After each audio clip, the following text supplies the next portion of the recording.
मैं शपथ लेता हूँ कि विद्यार्थी मेरा धर्म है, मानवता की सेवा करना मेरा परम लक्ष्य है। राष्ट्र की उन्नति में मैं सदैव तत्पर रहूँगा। अपने कर्तव्य मार्ग पर आगे बढ़ते हुए एक स्वच्छ, सुंदर तथा भ्रष्टाचार मुक्त मैं भारत का निर्माण करूँगा। जय हिंद। भारतीय स्वाधीनता आंदोलन में हम लोगों ने गोलमेज सम्मेलन के बाद में पाकिस्तान की मांग देख ली, किस तरीके से मुस्लिम लीग ने पाकिस्तान की मांग की और उसके बाद में पाकिस्तान का अस्तित्व 14 अगस्त 1947 को आया और 1971 में पाकिस्तान से अलग होकर के बांग्लादेश एक अलग राष्ट्र बना। ठीक, तो वहाँ तक हम लोग पढ़ लिए थे। अब इस कड़ी में देखो अभी क्या चल रहा है, कौन सी सिनेरियो कौन सा है इस समय। प्रथम विश्व युद्ध छिड़ गया है ना, प्रथम विश्व युद्ध छिड़ गया था। तो दूसरा विश्व युद्ध, द्वितीय विश्व युद्ध छिड़ गया था। आपका जो है डेट थी 1 सितंबर 1939 को, 1 सितंबर 1939 को सेकेंड वर्ल्ड वार छिड़ गया था। सेकेंड वर्ल्ड वार जो है द्वितीय विश्व युद्ध शुरू हो गया था 1 सितंबर 1939। तो यहाँ पर जो है 1 सितंबर 1939 से द्वितीय विश्व युद्ध छिड़ जाता है। अब द्वितीय विश्व युद्ध छिड़ गया तो उसमें द्वितीय विश्व युद्ध, इसका हालांकि हम लोग वर्ल्ड हिस्ट्री में इसके बारे में बहुत अच्छी तरीके से पढ़ेंगे, लेकिन मोटा मोटी यहाँ पर देख लेते हैं कुछ हम लोग विश्व के नक्शे पे द्वितीय विश्व युद्ध में क्या होता है, थोड़ा सा समझ लो। विश्व का नक्शा हम बनाते हैं, ठीक है। ये है आपका उत्तरी अमेरिका, ये है आपका दक्षिणी अमेरिका। तो हम लोग भी प्रैक्टिस किया करो बनाने का, ठीक है। प्रैक्टिस करोगे तो ऐसा लगेगा कि विश्व घूम रहे हो। हमको तो ये लगता है कि मतलब हम ये सब कोई भी देश हमसे अनजान नहीं है, ऐसा लगता है सब में घूमे हुए हैं, सारे देश घूमे हुए लगते हैं, क्योंकि मतलब इस पे भूगोल के माध्यम से पढ़े भी हैं और उसके बाद में नक्शा भी तुरंत बना देते हैं। तो ये है आपका इंग्लैंड है जो हमारे ऊपर राज कर रहा था। द्वितीय विश्व युद्ध शुरू कहाँ से होता है, यहाँ पर है जर्मनी, एक देश यहाँ पर क्या है जर्मनी, और एक देश है यहीं पर बगल में ही पोलैंड, यहाँ पर है पोलैंड, ठीक है, और ये है जर्मनी। जर्मनी में इस समय हिटलर यहाँ का तानाशाह शासक था और उसके ऊपर प्रथम विश्व युद्ध के बाद वर्साय की संधि के रूप में एक बहुत भयंकर जो है दबाव डाला जाता है। वर्साय की संधि में उसको बर्बाद करके पूरी तरीके से जर्मनी को लूट लेते हैं। प्रथम विश्व युद्ध में जर्मनी की हार हो जाती है और जर्मनी को पूरी तरीके से वर्साय की संधि लाद करके और उसे लूट लिया जाता है, ठीक है। तो इसलिए अब जो हिटलर था उसने पोलैंड पर आक्रमण कर दिया, कब, 1 सितंबर 1939 को। और पोलैंड जो है ये इंग्लैंड वगैरह के समर्थक राष्ट्र था, इंग्लैंड और अमेरिका वगैरह के। तो इंग्लैंड इस समय भारत में क्या थे जो है शासन कर रहा था। तो इंग्लैंड भी पोलैंड की समर्थन में 3 सितंबर को युद्ध में शामिल हो जाता है। इंग्लैंड भी 3 सितंबर 1939 को द्वितीय विश्व युद्ध में पोलैंड की तरफ से शामिल हो जाता है। अब पोलैंड की तरफ से शामिल हो गया तो यहाँ पर जो है भारत को भी इसने शामिल कर लिया। इस समय की सिनेरियो देखो क्या था। भारत में इस समय वायसराय कौन था, लिनलिथिगो था, ठीक है। तो हाँ ये नाम अजीब है, लिनलिथिगो था वायसराय यहाँ का। तो उसने 3 सितंबर को युद्ध की घोषणा कर दी कि भारतीय भी युद्ध में हमारे साथ शामिल होंगे। तो बिना मंत्रणा किए, बिना कांग्रेस से और या बिना किसी भारतीय जो है राज्य सरकारों से, भारतीय राज्यों में 11 राज्यों में चुनाव हो चुके थे, प्रांतीय चुनाव, और उनमें से 8 में कांग्रेस ने सरकार बनाई ही थी। तो बिना कांग्रेस की सलाह से और भारतीय सैनिकों को युद्ध में झोंक दिया, कहाँ पर, द्वितीय विश्व युद्ध में। तो द्वितीय विश्व युद्ध में इनके झोंक देने के कारण जो है कांग्रेस नाराज हो गई थी लिनलिथिगो से, अंग्रेज सरकार से, और उसने जो है इस्तीफा दे दिया था। कहाँ से, 8 राज्यों से। 8 राज्यों में जो सरकारें थी उसमें से क्या कर दिया, इस्तीफा दे दिया। कब दिया था, अक्टूबर में, ठीक है, 29-30 अक्टूबर में। कुछ राज्यों में 29 में, कुछ राज्यों में 30 में, इस तरीके से अक्टूबर 1939 में 8 राज्यों से इस्तीफा दे दिया, ठीक। और इसी इस्तीफा देने को ही जिन्ना ने किस रूप में मनाया था, मुक्ति दिवस को। 22 दिसंबर 1939 को जिन्ना ने मुक्ति दिवस के रूप में इसको मनाया था, ठीक। तो यहाँ तक हम लोगों ने कहानी पढ़ ली थी, मुक्ति दिवस के रूप में मनाया था। अब देखो युद्ध में झोंक दिया गया। कांग्रेस समर्थन नहीं कर रही थी कि हम जो है युद्ध में हम सहयोग करेंगे, और लिथगो ने अफवाह फैला दी थी कि भारतीय सहयोग की वजह से हम भारतीय सैनिकों को युद्ध में ले गए हैं।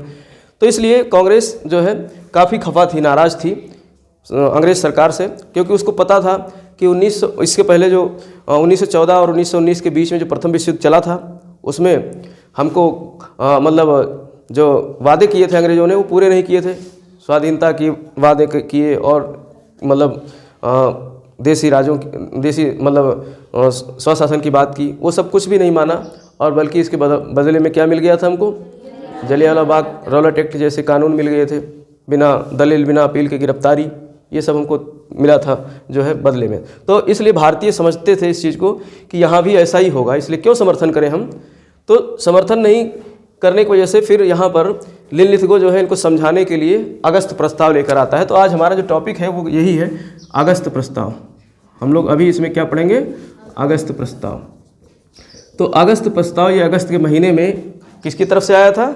अंग्रेज सरकार की तरफ से आया था। भारतीयों के लिए एक प्रस्ताव था, ठीक है, खुश करने के लिए। मतलब एक बच्चों को जैसे लॉलीपॉप देते नहीं, खुश करने के लिए। बच्चा अगर जिद किया, जैसे हमारा बच्चा अभी जाना था वहाँ टूर जा रहा था, तो उसमें 12,000 खर्चा आ रहा था। हमको जाना था 20 तारीख तक जो है कार्यक्रम था, तो अब बच्चा मान नहीं रहा था कि हमें टूर जाना है और ख़र्चा भी ज़्यादा है, 12,000 आ रहा है, स्कूल की तरफ से टूर जा रहा था।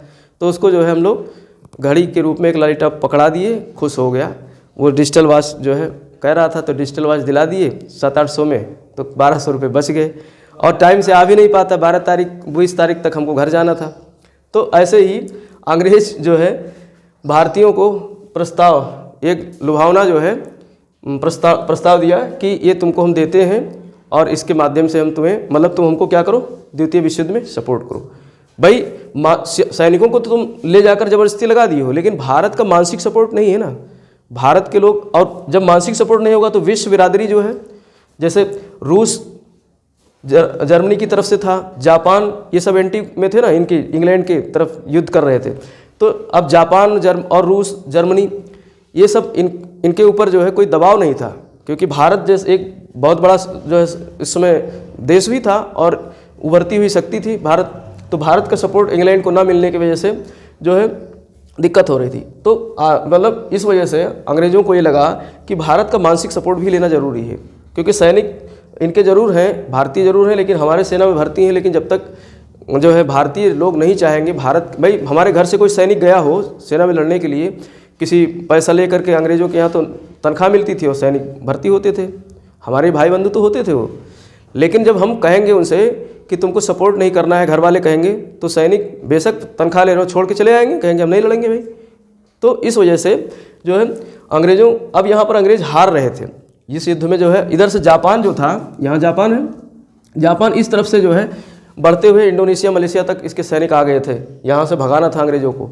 तो इस तरफ से यहाँ जो है अंग्रेज, इधर इंग्लैंड की सेना यहाँ पोलैंड में व्यस्त हो गई, जर्मनी और पोलैंड के युद्ध में, और इधर से जो है जापानी सैनिक भागते हुए इस तरफ बढ़ते चले आ रहे थे, ठीक है। तो इस वजह से आनन फानन में फिर ऊपर से आदेश आया, ब्रिटेन सरकार से लिथगो के ऊपर जो है दबाव आया कि तुम किसी भी तरीके से भारतीयों को मनाओ, कांग्रेस को मना कर लाओ, उनको कोई झुंझुना पकड़ाना हो तो पकड़ा दो, क्योंकि झुंझुने में बिक जाएंगे, अभी ज़्यादा समझदार नहीं है, तो कोई भी लॉलीपॉप दे दो, कोई भी झुंझुना थमा दो, और वो जो है तुम्हारा सपोर्ट करेंगे युद्ध में, मानसिक सपोर्ट हम लोग को करेंगे। तो इसलिए जो है ये 8 अगस्त को ये प्रस्ताव रखा गया। कब रखा गया? 8 अगस्त 1940 को। तो 8 अगस्त 1940 को ये प्रस्ताव रखा गया, और इस प्रस्ताव को ही क्या कहा गया? अगस्त प्रस्ताव, ठीक। तो अब ये जो अगस्त प्रस्ताव रखा गया, इसके जो है कुछ बातें थी। हालांकि कांग्रेस इसके पहले इससे जब इन्होंने लिथगो ने इनसे कहा था कांग्रेस से कि हमारा सपोर्ट करो, तो कांग्रेस ने कहा था कि हम एक बात पे ही सपोर्ट करेंगे, जब हमको जो है अंतरिम सरकार गठन करने का मौका दो, यानी केंद्र में। अभी राज्यों में सरकारें थी, लेकिन अब हम ये मांग कर रहे हैं कि केंद्र में हमारी सरकार होनी चाहिए, भारतीयों की सरकार होनी चाहिए, और वो भी अंतरिम। मतलब अंतरिम का मतलब ये होता है अंतिम नहीं, अंतरिम का मतलब होता है अंतिम नहीं, यानी बाद में एक जो सरकार गठित होगी फुल प्रूफ जो होगी, जब तुम चले जाओगे छोड़ करके, तो वो एक तरीके से भारतीयों की अंतिम सरकार होगी। लेकिन अभी तुम लोग यहाँ हो, तो तुम्हारे रहते हुए हम एक अपने देश में अपने भारतीयों की एक सरकार गठित करेंगे, जिसको बोलेंगे अंतरिम सरकार। जिसको क्या बोलेंगे, अंतरिम सरकार। तो अंतरिम सरकार गठित करने का हमको मौका दो। किसने कहा? कांग्रेस ने एक प्रस्ताव रखा। वो कह रहे थे कि तुम लोग युद्ध में हमारा सपोर्ट करो, द्वितीय विश्व युद्ध में हमारा सपोर्ट करो, लेकिन सपोर्ट इस बात पर क्यों करेंगे, जब हमको सरकार बनाने का, केंद्र में सरकार बनाने का मौका दो, अंतरिम सरकार बनाने का मौका दो भारतीयों को। तो लिनलिथ को जो है बात नहीं माना। ठीक है, जब बात नहीं माना तो फिर यहाँ पर जो है रामगढ़ में अधिवेशन होता है। बिहार में एक स्थान है रामगढ़, बिहार में एक स्थान है रामगढ़। ठीक, तो वहाँ चलते हैं हम लोग। ये है आपका, यहाँ पर बिहार है, यहीं पर क्या है, रामगढ़। ठीक, हाँ रामगढ़। तो रामगढ़ में मार्च 1940 में क्या होता है, अधिवेशन होता है, मार्च 1940 में। ठीक, कांग्रेस का वार्षिक अधिवेशन होता है। पहले वार्षिक अधिवेशन दिसंबर में होते थे, लेकिन अब जो है शुरू के महीने में ही अधिवेशन होने लगे। कब से? जब से जो है 1929 का अधिवेशन हुआ था, लाहौर का अधिवेशन। तो उस अधिवेशन के बाद से चूँकि जो है इन्होंने 26 जनवरी का दिन किस लिए इंडिपेंडेंस डे के रूप में घोषित किया था, तो इन्होंने महीने के लास्ट में ही, फरवरी मार्च में ही अधिवेशन अब शुरू कर दिया था। तो मार्च 1940 में अधिवेशन हुआ जो है रामगढ़ में, जो बिहार में है। ठीक है, और इसकी अध्यक्षता कर रहे थे मौलाना आज़ाद। कौन कर रहे थे? मौलाना आज़ाद। यहाँ से प्रश्न कभी कभी आ जाता है। मौलाना आज़ाद एक ऐसे कांग्रेसी नेता थे जिन्होंने आंदोलन के दौरान कांग्रेस का सबसे लंबे समय तक जो है उसकी अध्यक्षता की। 1940 से लेकर 1945 तक ये अध्यक्ष रहे। 1940 में रामगढ़ में इनको अध्यक्ष बनाया गया, तो 1940 से लेकर 1945 तक ये इसके अध्यक्ष बने रहते हैं। तो प्रश्न यहाँ से पूछा जाता है कि मतलब सबसे अधिक समय तक कांग्रेस में अध्यक्ष रहने वाले कौन थे? तो मौलाना अबुल कलाम आज़ाद। तो ये 1940 से लेकर 1945 तक अध्यक्ष रहे, क्योंकि इस दौरान 1940-45 में यहाँ तक युद्ध चल रहा है। कौन सा? दूसरा विश्व युद्ध चल रहा है। तो द्वितीय विश्व युद्ध चल रहा है। अब कांग्रेस के पास कोई मुद्दे भी नहीं थे। यहाँ देखोगे बहुत सारा विरामावस्था आ जाता है, भारत छोड़ो आंदोलन वगैरह इसके बीच में चलेंगे, लेकिन बहुत ज़्यादा मुद्दे नहीं रहते, तो बैठक किस बात की हो। तो इसलिए बैठकें नहीं होती कांग्रेस की। तो इसलिए अध्यक्ष जो बन गया, अब बैठक नहीं होगी, तो जिसको एक बार अध्यक्ष बना दिया वो अध्यक्ष परमानेंट कुछ समय तक रहेगा, जब तक दूसरी बैठक में फिर दूसरे चुना जाएगा। तो इस तरीके से सबसे लंबे समय तक और सबसे कम उम्र में भी, इसके पहले भी ये जो है एक विशेष अधिवेशन की अध्यक्षता करते हैं। 1923 इसका था, भी एक्यूरेट समय नहीं याद है। तो उसमें मौलाना आज़ाद सबसे कम उम्र के रहते हैं। तो कांग्रेस की अध्यक्षता करने वाले सबसे कम उम्र के कौन से व्यक्ति थे? मौलाना आज़ाद। 2 प्रश्न यहाँ से आपके बनते हैं, आते हैं। ठीक, तो याद रखना। तो इस अधिवेशन में यहाँ पर अब ये प्रस्ताव रखा गया कि अंतरिम सरकार बनाने के लिए जो है अंग्रेज सरकार हमारे विचारों पर कोई बात नहीं कर रही, कोई मतलब उसका रिस्पांस नहीं आया, तो हम लोग अब क्या करेंगे, जो है बहिष्कार करेंगे। किसका? युद्ध का, कि हम युद्ध में साथ नहीं देंगे, सहयोग नहीं करेंगे। ठीक है, तो इस तरीके से ये जो है अधिवेशन हो जाता है। तो यहाँ पर जो अगस्त प्रस्ताव आया, हम लोग अगस्त प्रस्ताव की बात करें तो यहाँ पर 3-4 बातें अगस्त प्रस्ताव में रखी गई। पहली बात तो इन्होंने एक झुंझुना थमाया, हमको ये कहा कि अब जो है तुम्हें हम भारत को जो है कौन सा स्टेट देंगे? डोमिनियन स्टेटस का दर्जा देंगे। कौन सा स्टेटस? डोमिनियन स्टेटस का दर्जा देंगे। ठीक, अब ये डोमिनियन स्टेटस पूरा मैंने बता भी दिया था क्या है। डोमिनियन स्टेटस का मतलब ये होता है कि अंग्रेज सरकार, अंग्रेज के रहते हुए जो है हम लोग भारतीय क्या करेंगे? शासन करेंगे। लेकिन सुप्रीम पावर कौन होगा? वायसराय होंगे, भारत सचिव होंगे, लेकिन उसके बावजूद भी भारत के लोग शासन करेंगे। तो ऐसे मतलब अधिराज्य बोलते हैं, ऐसी व्यवस्था को क्या बोलते हैं? अधिराज्य। आधा राज्य मिलेगा और डोमिनियन स्टेटस बोलते हैं। तो ये बात अंग्रेजों को, मतलब भारतीयों को, कांग्रेस को हजम नहीं हुई। कहें ये तो बहुत पुरानी बात है, हमने नेहरू रिपोर्ट में इस चीज़ की मांग की थी। 1928 का हमने एक रिपोर्ट प्रस्तुत किया था, नेहरू रिपोर्ट, उसमें हमने इस चीज़ की मांग की थी। और तुमने वहाँ पर इस रिपोर्ट को हमने 1 साल का समय भी दिया था कि 1 साल तक विचार कर लो, हमको डोमिनियन स्टेटस देना है कि नहीं देना है। तो तुम लोगों ने वहाँ पर दिया नहीं। फिर बाद में हमने लाहौर अधिवेशन में, जो 1929 का लाहौर अधिवेशन हुआ, वहाँ पर तो हमने पूर्ण स्वराज अपना लक्ष्य निर्धारित कर लिया था कि पूरी तरीके से तुमको भगाना है भारत से। तो अब डोमिनियन स्टेटस जैसे झुंझुना हम क्या करेंगे लेकर के? तो इसको मतलब बहिष्कार कर दिया, इसका प्रस्ताव खारिज कर दिया। और नेहरू जी ने तो ये भी कहा, जवाहरलाल नेहरू जी ने इसको कहा कि ये तो दरवाजे में जड़ी हुई पुरानी कील है, जंग लगी हुई। डोमिनियन स्टेटस क्या है? ये दरवाजे में जंग लगी हुई, जड़ी हुई कील है। बहुत जंग, भाई कितने साल पुराना हो गया? 1928 में मांग की थी और अब चल रहा है 40, तो 12 साल वैसे ही हो गए।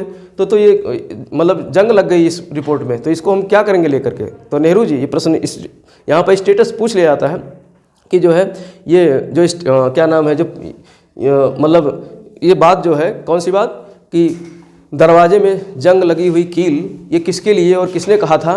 तो ये अगस्त प्रस्ताव के लिए और ख़ास करके डोमिनियन स्टेट्स के लिए कहा था किसने, जवाहरलाल नेहरू ने, गांधी जी ने नहीं, जवाहरलाल नेहरू ने कहा था। तो यहाँ से प्रश्न आ जाते हैं। ठीक, तो एक तो ये बात इन्होंने कही और दूसरी बात ये कही कि जो है हम अब जो संविधान बनाना है, पहले भारत ये भी मांग कर रहा था कि संविधान सभा का एक गठन करो जिसमें हम लोग जो है चुन करके आएंगे और संविधान भारतीय संविधान बनाएंगे स्वयं। तो इन्होंने ये बात भी कही कि युद्ध के बाद, कब युद्ध जब खत्म हो जाएगा तो युद्ध के बाद जो है हम विचार करेंगे कि तुमको भारतीयों को जो है संविधान बनाने का मौका दिया जाए, यानी संविधान निर्माण सभा गठित करेंगे, संविधान निर्माण के लिए एक सभा का गठन किया जाएगा। ठीक है, तो लेकिन इन्होंने एक क्लॉज लगा दिया युद्ध के बाद, और अंग्रेज़ों का कोई भरोसा तो था नहीं, ये तो कहते कुछ थे करते कुछ थे। तो भारतीय कहे नहीं हम तुम्हारे इस बात पे भरोसा नहीं करने वाले हैं, तुमने कहा युद्ध अभी कर दो, अभी गठित कर दो, युद्ध तो अपनी तरफ चलता रहेगा, हम लोग यहाँ पर संविधान बनाएंगे।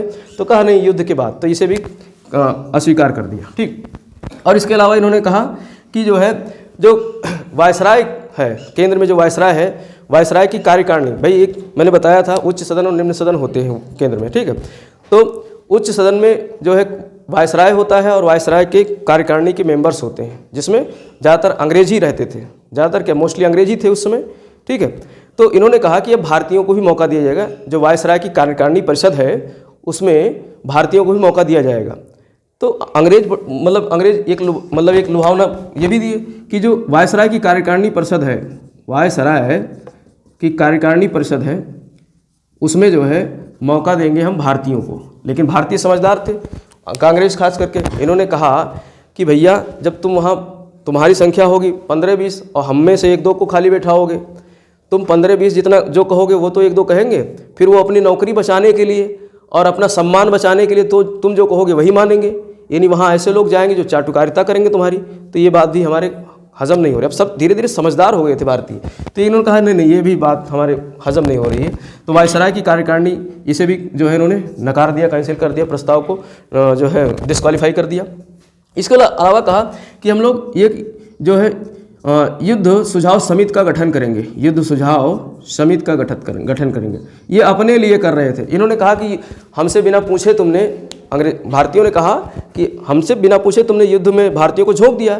तो ये इसी बात पर इन्होंने कहा कि एक युद्ध सुझाव समिति का हम गठन करेंगे जिसमें भारतीयों को शामिल करेंगे और उनसे सलाह मशविरा लेंगे। युद्ध सुझाव या युद्ध सलाहकार समिति का गठन करेंगे। और तुम लोग, तो उन्होंने कहा कि भैया पहले युद्ध में हमारे सैनिकों को झोंक दिया, अब सलाह किस बात की, अब तुम चाहे हारो चाहे जीतो, हमसे क्या सलाह लोगे, हम क्या सलाह देंगे। तो ये भी अननेसेसरी था। तो ये चारों सुझाव जो थे इनके अंग्रेज़ों के अगस्त प्रस्ताव में दिए गए थे, इसको कांग्रेस ने पूरी तरीके से क्या कर दिया, निरस्त कर दिया, नकार दिया। तो ये अगस्त प्रस्ताव हो जाता है, यहाँ पर निरस्त खत्म हो जाता है, जो कि भारतीयों ने नहीं माना। तो ये प्रश्न यहाँ से बनता है कि अगस्त प्रस्ताव, पहला तो यही कंसेप्ट क्लियर होना चाहिए कि किसकी तरफ से था। जैसे नेहरू रिपोर्ट भारतीयों कांग्रेस की तरफ से था, तो अगस्त प्रस्ताव किसकी तरफ से था, अंग्रेजों की तरफ से था। और प्रस्तुत किसने किया था, लिनलिथिगो ने किया था। कब प्रस्तुत हुआ था, डेट याद होनी चाहिए, 8 अगस्त 1940 को। ठीक है, और ये 4 मुख्य बातें भी याद होनी चाहिए। डोमिनियन स्टेटस की इसमें जो है बात की गई थी कि हम तुमको डोमिनियन स्टेटस का दर्जा देंगे। ठीक है, और संविधान निर्माण करने के लिए जो है भारतीयों को आमंत्रित करेंगे। और इसके अलावा जो है वायसराय की कार्यकारिणी में भारतीयों को शामिल किया जाएगा, सीटें बढ़ा देंगे। भाई सीटें बढ़ाएंगे तभी तो, नहीं तो जितनी सीटें उसमें तो सब अंग्रेज भरे हुए हैं, अंग्रेजों को तो कम करना नहीं है। सीटें बढ़ा करके और भारतीयों को ले लिया जाएगा। तो सीटें बढ़ा करके वायसराय की कार्यकारिणी में उनको ले लिया जाएगा। और इसके अलावा युद्ध सहायता समिति या युद्ध सुझाव समिति जो है गठित करेंगे। तो ये सब बातें जो है नकार दिया इन्होंने। और उधर जिन्ना बैठा था खिसियाया, जिन्ना की बातें इसमें रखी ही नहीं। जिन्ना क्या चाहता था, अलग राष्ट्र, वो तो अलग राष्ट्र की मांग कर चुका था ना, हमने इसके पहले ही उसकी मांग थी अलग राष्ट्र बनाने के लिए। तो अलग पाकिस्तान राष्ट्र की वो मांग पहले ही कर चुका था। तो वो उसके पास जब भी प्रस्ताव गया उसने कहा हट, इसमें कुछ नहीं, ये हमारे काम की बातें नहीं, बल्कि इसमें तुमने जो दिया है संविधान निर्माण करने के लिए, तो इसमें तो कांग्रेस का फायदा, हमारा क्या फायदा है? हम तो देख चुके हैं, हम तो हारे हुए हैं। 1937 के चुनाव में हमको क्या मिला था? कुछ नहीं मिला। 51 सीटें जीत कर आए, और संविधान निर्माण की समिति जो गठित होगी उसमें भी चुनाव होगा, हम उसमें चुन करके आएंगे नहीं, तो कांग्रेस ही सरकार बनाएगी और कांग्रेस ही जो है संविधान बनाएगी, तो हमको तो कुछ मिलेगा नहीं। तो हमें तो उसने इसको नकार दिया, कहा हम इसको नहीं मानेंगे। तो दोनों ने इस प्रस्ताव को क्या कर दिया? ठुकरा दिया। लेकिन अंग्रेज चालाक थे, इन्होंने कहा इन्होंने जो है अल्पसंख्यकों को यानी मुसलमानों को अपने पक्ष में करने के लिए इन्होंने कुछ जो है थोड़ा सा एक तरीके से डाइवर्ट किया जिन्ना को, और जिन्ना जो है सब समर्थन करते हैं बाहरी रूप से, द्वितीय विश्व युद्ध में अंग्रेजों का क्या करते हैं? समर्थन करते हैं। तो इन्होंने समर्थन इसलिए किया कि अंग्रेज इस बात के लिए राजी हो गए थे, इन्होंने कहा था कि जो भी संशोधन होगा, ये सब डोमिनियन स्टेटस, ये सब कैसे होगा? 1935 के अधिनियम में संशोधन किया जाएगा, ऐसे थोड़े नहीं होगा, क्योंकि 1935 का अधिनियम बन चुका है और उसके अनुसार ही भारत में शासन चल रहा है। अभी जैसे कोई कानून नया आना हो तो क्या होगा? संशोधन होगा कानून में ना। तो ये तो बता दिया कि ये सारी चीज़ें होंगी, लेकिन इसका संशोधन किया जाएगा किसमें? 1935 के अधिनियम में। तो जिन्ना ने कहा वायसराय से कि 1935 का अधिनियम जब संशोधित किया जाए तो उसमें बिना अल्पसंख्यकों की सलाह से संशोधन नहीं पारित होना चाहिए। एक क्लास जोड़ दिया, खाली मुस्लिम के लिए नहीं कहा, अल्पसंख्यक के मुस्लिम भी थे, तो ज़्यादातर मुस्लिम लीग ही थी उसमें ज़्यादातर। तो इसलिए जो है वहाँ पर जो है खुश करने के लिए उन्होंने इस बात को एक्सेप्ट कर लिया कि ठीक है 1935 का अधिनियम जब हम संशोधित करेंगे तो उसमें हम जो है हस्ताक्षर अल्पसंख्यक समूह का भी लेंगे, तब उस संशोधन माना जाएगा। और वहाँ पर ये संशोधन जैसे ही जाएगा, संविधान निर्मात्री सभा का गठन किया जाए, वहाँ पर अल्पसंख्यक अर्थात मुस्लिम लीग क्या करेगा? खारिज कर देगा। ठीक, तो इस तरीके से जो है इस सुझाव को और ये सुझाव मान लिया इन्होंने, मुस्लिम लीग का इस सुझाव को वायसराय ने मान लिया। तो जो है मुस्लिम लीग ने सपोर्ट किया था द्वितीय विश्व युद्ध में इस बात को लेकर के कि ये बात चलो ठीक है। तो इस तरीके से ये हर जगह जो है तोड़ने फोड़ने की राजनीति किया करते थे, भारतीयों को आपस में हिंदू मुस्लिम लड़ाने के चक्कर में रहा करते थे। तो ये अगस्त प्रस्ताव खत्म हो गया, यहीं पर रिजेक्ट हो गया। तो इसके बाद में जो है अब कांग्रेस अभी जो है एक तरीके से इसमें दो विचारधारा के लोग आए थे, दो प्रकार के लोग शुरू से रहे, गर्म दल और नरम दल रहे, और वैसे भी विचारधाराओं में मतांतर रहता ही है। गांधी जी हमेशा सत्य और अहिंसा और नैतिक बातें करते थे। ठीक है, तो गांधी जी तो ये कहते थे कि अभी युद्ध चल रहा है तो अंग्रेजों को युद्ध में किसी तरीके से बड़ा आंदोलन चला करके उनको परेशान नहीं करना है, अनैतिक बात होगी। लेकिन सुभाष चंद्र बोस कह रहे थे कि मौका बहुत अच्छा है, अंग्रेज जो है किस में बिजी हो गए? दूसरे विश्व युद्ध में, और रूस हमारे पक्ष में है, जर्मनी हमारे पक्ष में है, जापान हमारे पक्ष में है, और हम सब मिल करके अंग्रेजों का क्या करें? विरोध करें, एक पूरे व्यापक स्तर पर भारत में क्या चलाएं? सत्याग्रह, एक आंदोलन चलाएं। ठीक है, तो सुभाष चंद्र बोस इस मूड में थे कि मौका बहुत अच्छा है। तो सुभाष चंद्र बोस ने जो है एक आंदोलन शुरू करने का सुझाव दिया कांग्रेस को, कहा कि बहुत अच्छा मौका है, अंग्रेज पूरी व्यवस्था कहाँ बिजी है? जो है युद्ध में, और हम लोग जो है खाली बैठे हैं, बेरोजगार बैठे हैं, तो एक बड़ा आंदोलन चलाएं। और समर्थन किससे लें? जापान से लें, रूस से लें, ठीक है, जर्मनी से लें, क्योंकि ये दुश्मन का दुश्मन क्या होगा? हमारा दोस्त होगा। तो जो है इसलिए इन सब का हम समर्थन लेंगे और एक व्यापक स्तर से आंदोलन चलाएंगे। तो गांधी जी कहे नहीं भैया, हम ये अनैतिक बात है, अगर हमारा दुश्मन भी अगर हमारा किसी समस्या में उलझा हुआ है, और समस्या क्या थी? द्वितीय विश्व युद्ध, तो फिर हम उसके खिलाफ बगावत नहीं कर सकते हैं, ये अनैतिक बात होगी। तो गांधी जी सत्य और अहिंसा और नैतिकता पे चलने वाले व्यक्ति थे, तो वो नहीं माने थे। लेकिन आज़ाद जो है इधर ही इसी बीच हम लोग पढ़ेंगे अपनी जो है एक सैन्य टुकड़ी बना करके, और जो है जा करके जापान वगैरह में जो है सिंगापुर में जा करके इन्होंने सुभाष चंद्र बोस ने जो है सैन्य दल का गठन किया था, वो हम आगे पढ़ेंगे। ठीक है, तो इस तरीके से यहाँ पर दो बातें थी दो खेमों में। लेकिन अब इन्होंने कहा नहीं, छोटे छोटे हम लोग आंदोलन चला सकते हैं। गांधी जी ने कहा बड़ा आंदोलन नहीं चलाएंगे। तो यहीं पर एक कंसेप्ट आता है व्यक्तिगत सत्याग्रह का। यहीं पर दूसरा टॉपिक हमारा क्या होता है? व्यक्तिगत सत्याग्रह। ठीक, तो उसको देखते हैं। ये तो अगस्त प्रस्ताव हो गया, इसकी बातें तो समझ में आ गई ना। और दूसरा क्या है? व्यक्तिगत सत्याग्रह।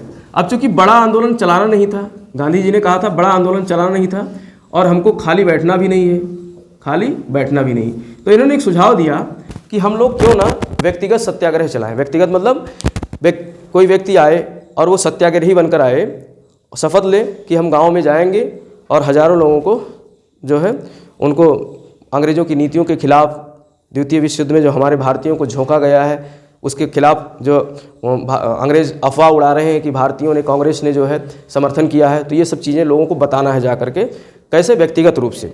अब नेता के नेता पूरा इकट्ठे रहे सब जगह नहीं चलेंगे, व्यक्तिगत स्तर पर लोग चलेंगे, तो इसे ही क्या कहा गया, व्यक्तिगत सत्याग्रह। ठीक, सत्याग्रह जो आंदोलन होता था उसमें तो सारे नेता एक साथ चलते थे, आ जाते थे, लेकिन यहाँ पे कहा गया कि व्यक्ति विशेष जो व्यक्ति चाहे इसमें शामिल हो सकता है और एक छोटे मोटे क्षेत्र में आंदोलन करना है, तो इसको कहा गया व्यक्तिगत सत्याग्रह। ठीक, तो ये शुरू कहाँ से होता है, महाराष्ट्र के पवनार आश्रम से। यहाँ पर बना हुआ मानचित्र देखो, महाराष्ट्र में यहाँ पर है वर्धा, यहाँ पर क्या है, वर्धा। वर्धा में एक आश्रम है पवनार, हाँ, पवनार आश्रम। ठीक, तो पवनार आश्रम से शुरू होता है क्या, व्यक्तिगत सत्याग्रह। तो व्यक्तिगत सत्याग्रह गांधी जी ने शुरू किया था, कहाँ से, पवनार आश्रम से। कब शुरू हुआ था, तो ये हुआ था आपका 17 अक्टूबर 1940 को, 17 अक्टूबर 1940। ठीक, तो ये भी डेट थोड़ा याद रखना। तो व्यक्तिगत सत्याग्रह पवनार आश्रम से गांधी जी ने शुरू किया था 17 अक्टूबर 1940। अब प्रश्न कभी कभी ये भी आ जाता है कि पहला, दूसरा, तीसरा व्यक्तिगत सत्याग्रही कौन बना था, तो पहले बने थे विनोबा भावे। यहाँ से प्रश्न बहुत आया है, पहले व्यक्तिगत सत्याग्रही कौन बने थे, विनोबा भावे।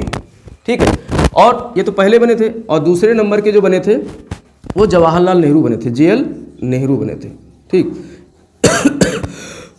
ये दूसरे नंबर के बने थे। और तीसरे नंबर के जो बने थे वो बने थे ब्रह्मदत्त। वो कौन बने थे, तो ये 3 याद रखना है।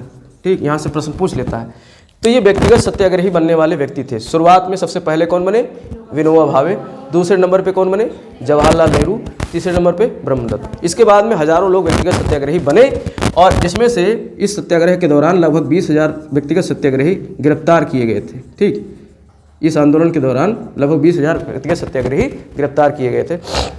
और इस आंदोलन में एक नारा दिया गया था, दिल्ली चलो।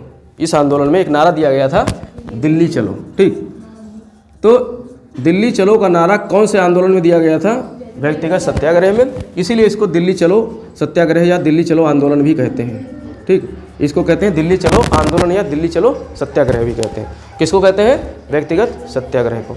तो व्यक्तिगत सत्याग्रह से यहाँ 3-4 बातें पूछी जाती हैं। शुरुआत कहाँ से हुआ था, महाराष्ट्र के वर्धा जिले से। वर्धा जिले में भी कौन से आश्रम से, पवनार आश्रम से। कब हुआ था, 17 अक्टूबर 1940 को।